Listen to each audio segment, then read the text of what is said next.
crowdfunded real estate is when you and a bunch of other people invest your money into a fund that gives you exposure to a handful of real estate properties. You cannot invest in crowdfunded real estate on the stock market. You have to typically use a crowdfunding service, and once you invest your money into a crowdfunded real estate fund, you're not going to get your money back typically for years. A REIT is a real estate investment trust, and this is where you are investing into a company that's investing into real estate investment properties. Unlike crowdfunded investments, you can invest in REITs on the stock market, so you can buy and sell REITs whenever you want. If you're subscribed to this channel, you know that I love investing in real estate. If you're not subscribed to a channel, you should probably do that, but I invest in rental properties, I have invested in crowdfunded real estate and REITs, and all of these real estate investment options have their own pros and cons. The reason that people love real estate as an investment is because you can create, for the most part, predictable passive income. You buy a property, and to keep things simple, let's say you buy a house for $100,000,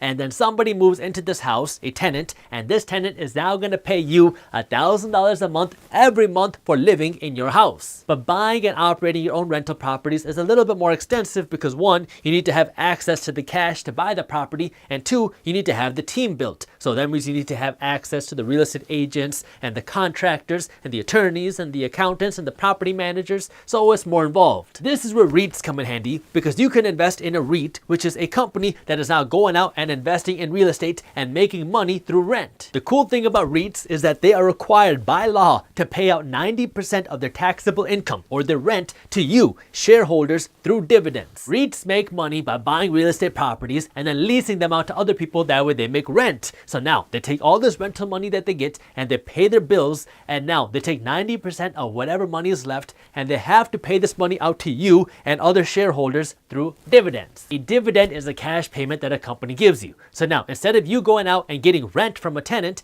you are investing in a company that's going to manage the property and do all the work, and this company is going to pay you a share of their profits through dividends. REITs are a popular way for you to invest your money if your goal is passive income, because REIT stocks tend to pay much higher dividends than regular stocks. Some REITs pay 10% dividends. That means if you invested $100, you will get $10 back this year just through dividends. But before you just jump in and invest in a REIT just because they're paying a high dividend, there are three things that you need to know. You need to know how dividends work, you need to know what kind of REIT it is, and you need to know what this REIT invests in. Before I get into what these three things are, I need you to do me a quick favor and smash that thumbs up button below, because if you don't, well, the way the YouTube algorithm works, if you do not hit that thumbs up button below, then YouTube will be much less likely to show our financial news and education videos to you and everybody else. When you invest in a high dividend paying REIT, what you'll typically see happen is that when a dividend is paid out, this is called the ex-dividend date. So when the dividend is paid out, you will typically see the stock price of the REIT fall by the amount of the dividend. So if a stock is trading for $200 a share and it pays out a $20 dividend, you will many times see the stock fall to $180 a share the day that the dividend is paid out. If it's a really strong REIT, you'll see the stock price climb back up because investors will use this dip as a buying opportunity to buy the stock. And when it comes to dividends, we have to talk about taxes. Dividends that you get from REITs are typically taxed differently than the dividends you get from regular stocks. Typically, if you go out and you buy a stock and this stock pays you a dividend,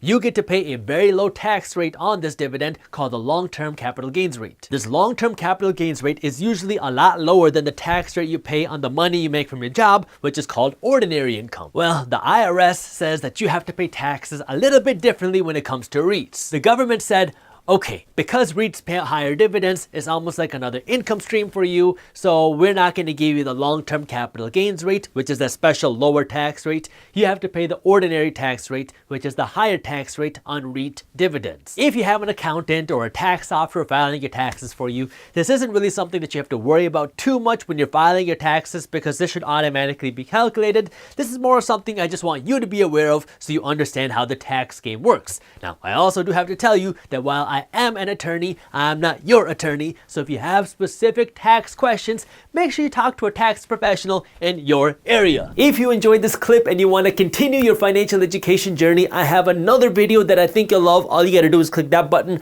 right over there. And for those of you who want to stay up to date on the top finance and business news, you can join Market Briefs, my free financial newsletter, by clicking that button below. Thank you for watching, and I'll see you in the next one.